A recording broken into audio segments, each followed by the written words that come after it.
هل أتى على الإنسان حين من الدهر لم يكن شيئا مذكورا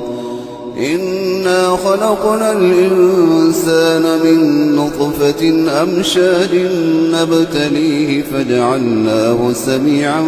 بصيرا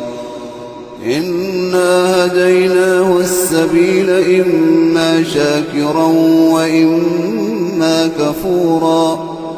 إنا أعتدنا للكافرين سلاسل وأغلالا وسعيرا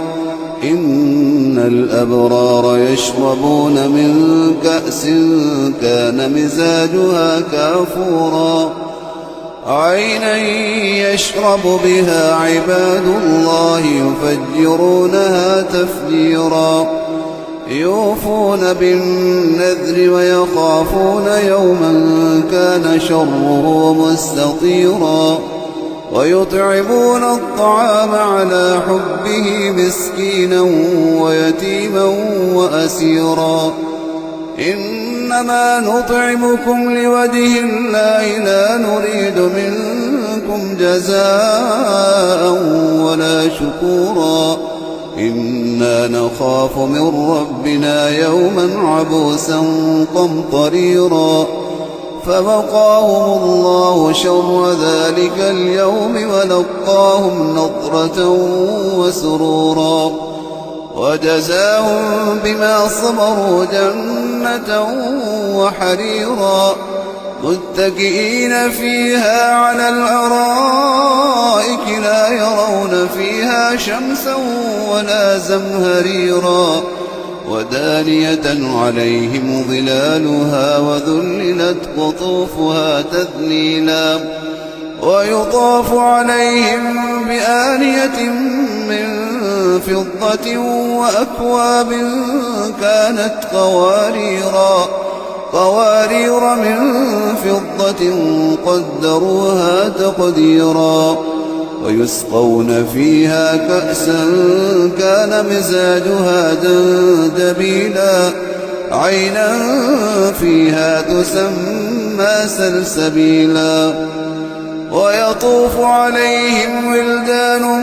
مخلدون إذا رأيتهم حسبتهم لؤلؤا منثورا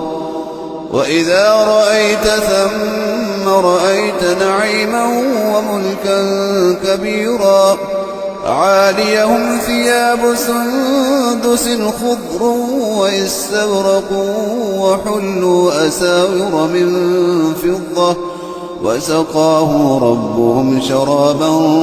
طهورا إن هذا كان لكم جزاء وكان سعيكم مشكورا إنا نحن نزلنا عليك القرآن تنزيلا فاصبر لحكم ربك ولا تطع منهم آثما أو كفورا واذكر اسم ربك بكرة وأصيلا